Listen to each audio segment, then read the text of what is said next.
All right, on this episode of Bowks Talking Bouts, excited to be talking to an individual featured very prominently on Hard to Kill, which transpires January the 13th. Impact Wrestling kicking off 2023 in a big way and doing so with Jordynne Grace versus Mickie James. A lot going on in this match here. We got the Knockouts World title on the line, Mickie James' career at stake, and very happy to be welcoming Mickie onto the show today to talk about all that. How's your day going there, Mickie? I'm so good. I'm so good. Thank you so much for asking. Yeah, and this is a quality match. A lot going into this as well, and everything like that. And it seems like you've had such a great run and impact and everything like that. So yeah, this last rodeo, very cool and makes a lot of sense in terms of like your career lineage that it would be in Impact Wrestling. So you've been with them for so long. Can you talk about the last rodeo and just like what this whole journey has been like? Yeah. This is my third time at Impact Wrestling, and so it's funny how our careers just kind of come full circle and how small the wrestling world is. But I have a lot of love and loyalty for Impact Wrestling. They gave me my very first start as Alexis Lurie. And I was very blessed and fortunate to be able to work beside Raven and be the first woman and the only woman for a long time until Daphne, I guess, broke that. It was for the only woman to do the Clockwork Orange House of Fun match for the longest time, and then left there and went to WWE and had an incredible run there from, developmental to then going up to WWE TV. And then I came back after winning the championship and doing amazing, there at WWE. And I came back to Impact in 2010. And that's where Hardcore Country was born. And that was a whole reinvention of myself, I think. And it gave me a whole new, it was a new lesson, I think, because at the time I was in a much different place than I am now. And I needed something fresh, and I needed something to help me believe in myself again. And that's really what Hardcore Country was about. And so I'm always grateful for that. Because I thought that maybe at that point would be my career was over, just because that's the narrative or the story that's told to us. And then was fortunate enough, to go back to WWE again in 2016 for the takeover, and I got paired up with Alexa out of that, and had a lot of fun this last round. But I also felt like I was just missing this. I was missing that Mickie James story. I was missing that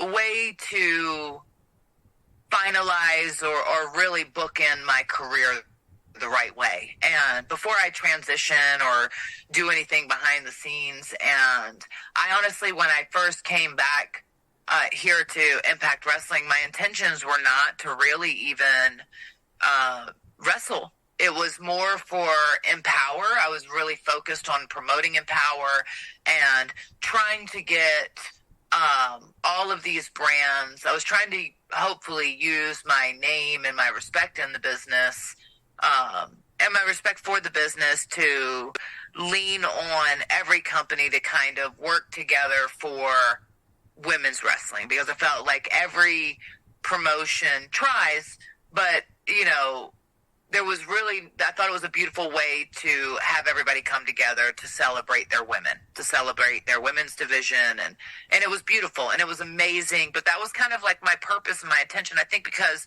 that was a lot of my focus in my argument when I was there at WWE. If I was going to have to transition behind the scenes, I really wanted to be able to help lead the women's division into new territory. And where there was such a vast amount of talent there that I felt that there could be a secondary or a third brand that was women-led. And, I digress. But so that my fight for Empower, there was a lot of reasoning behind it. It was very successful. It was amazing, the responses and stuff that it got from the audience, from the fans, and still to this day that people still talk about, of like it was a lot of people, it was the greatest pay-per-view of the year last year. And it's really special. But when the opportunity came to get back in the ring and to wrestle again, I wanted to, I really had to think hard about it, because it's like, well, that's not really what my fight was for. And I also, that's kind of what this last rodeo is about. It's like, you get compared to this new generation as if, your generation wasn't as good. And in my opinion, I go like, well, if it wasn't for my generation and that generation before me that have literally beat down the dirt road and laid the pavement for all these opportunities to be happening now, from main events to WrestleMania moments to all of these things, like getting more time, 20 minutes instead of 5, with entrances, like all these things that have transpired. And it's really, women are really being seen as equals. And I was like, it's a tough thing. And so I wanted to prove that I still belonged there. And at the time, it was Deonna Purrazzo,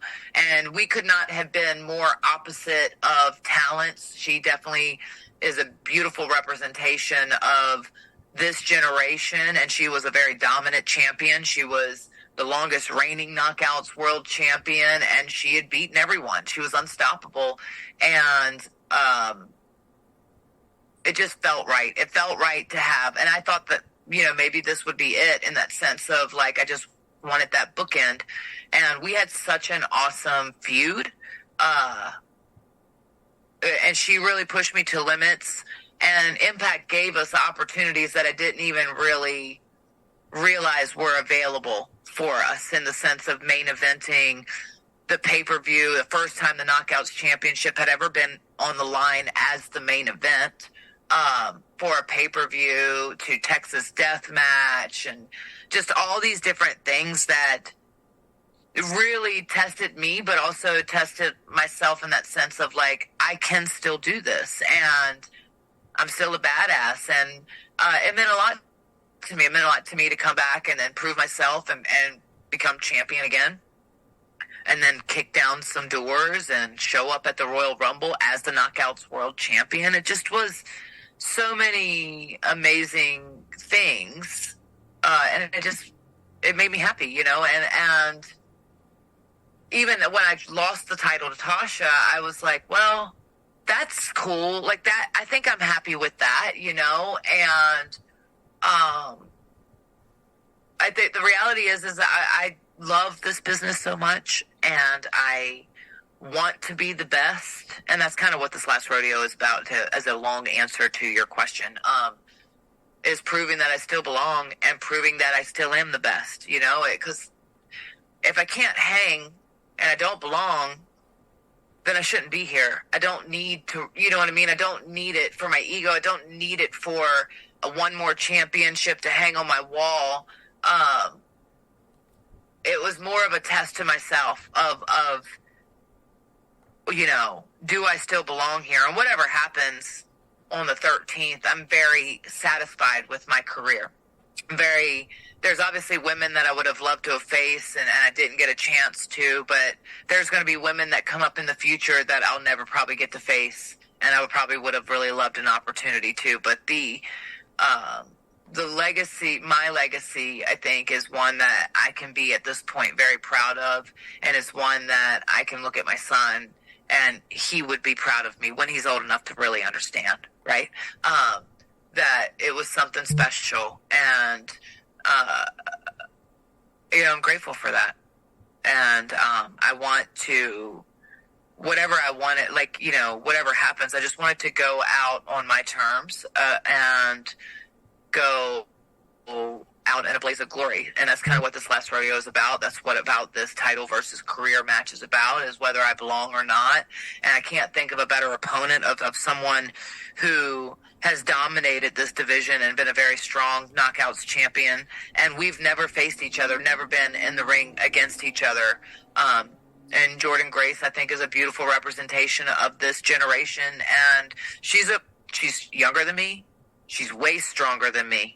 I don't know if I said faster, but I don't know that she's faster, because I'm pretty quick and nimble. That might be the only thing I got on her. And a veteran and can stretch her. That part too. Yeah, I was gonna say you've been part of so many firsts throughout the history of Impact Wrestling, even in like an adjacent kind of way. Like, I mean, I know you were talking before about some of the like gimmick matches and stuff like that, but like they relatively recently, like within the last couple years, had the first like knockouts, Ultimate X match and the first ever like Queen of the Mountain match, and yeah, Yeah. I mean, it's crazy. That's the one thing about Impact, and I think that's why I've always had this love and loyalty to Impact, not only because they gave me an opportunity first, but it's because of the respect they have for their women and the women's division. Like, they have always, since the beginning of time that I can remember, have always respected their women and treated them and give them equal time, equal segments on television. Where in other companies and not just television, independents as well, we're very quick to go like, oh yeah, the girls match is the popcorn match. And if there was going to get time cut from a match, it would be the girls match. And, oh, that's the novelty match. And that's just the way it was always promoted. And it can be very, you have to imagine for a woman to always know in this business that you are not equal. And that's the way it's been since I first stepped foot in a wrestling school. Women were not equal to men. Women got less time. Women did managerial roles. Women were the popcorn matches. Women were the novelty matches. There's no way women were going to have a ladders match or a TLC match or a Falls Count Anywhere match or any type of match with a stipulation, because the fact that you're women, that's the stipulation. That's the thing that makes you guys different. There was one title to go after. So now to change that perception and to change that, what women are capable of. And, I remember the first time I saw Trish and Lita as the main event for Raw, I was like, oh my God. That means that this is possible. Like, these are doors that are being opened. These are barriers that are being pushed for women. And now look where we're at, where women are headlining WrestleMania, where, for Deanna and I, the Knockouts Championship was the first time it was the headline of the pay-per-view. It was the main event of the pay-per-view. It is crazy that in 2022, that was a first time ever, but that's how long it's take to kind of to get here.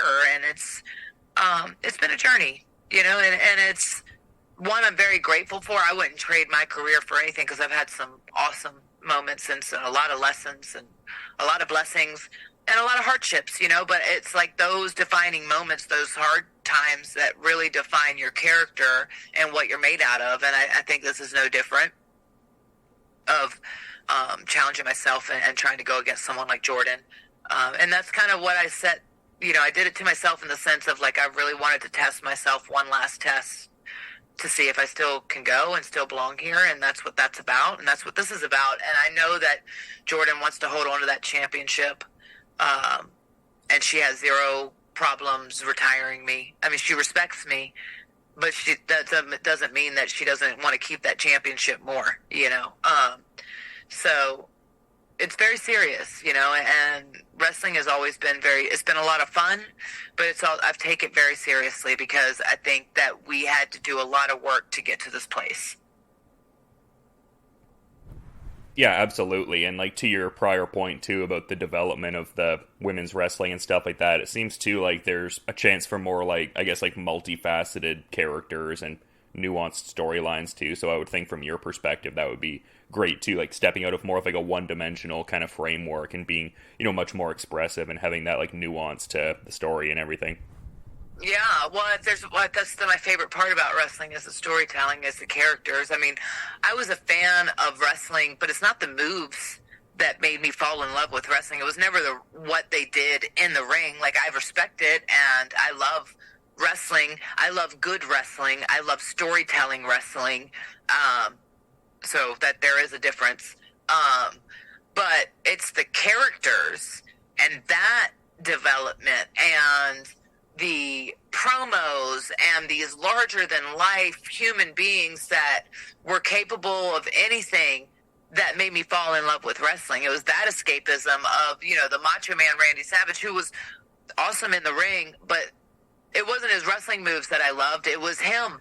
It was his personality. It was his charisma. It was his ego. It was his gear. It was Sensational Sherry, of her over the top, of her face paint, of her just being this superwoman that was not afraid of anything, that would take on anyone. It was things like that that made me fall in love with wrestling. And I find, like, yes, the wrestling is very important. You have to be a good wrestler, but you have to be a great entertainer, and you have to be a great,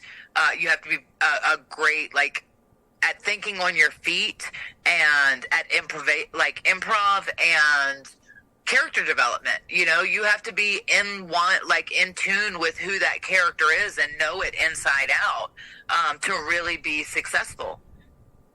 And to get that character over to a level of success where people genuinely care. It's there's an artwork to it, and I think that we kind of take that lightly because we put a lot of focus on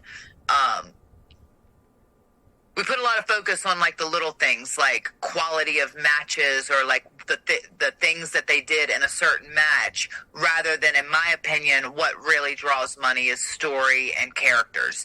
And that's what people connect to the most, because most people aren't capable of going out there and doing a lot of those moves that you see. A lot of people are not, but they are capable of feeling, because that's what they remember. Like, if you go back, even just in like your own personal memories of life, like, you may remember a fight you got into. You may not remember everything that you had, you did in that fight, but you remember why that fight started and how you felt about it, or you remember that for a time that person broke your heart because of the way it made you feel.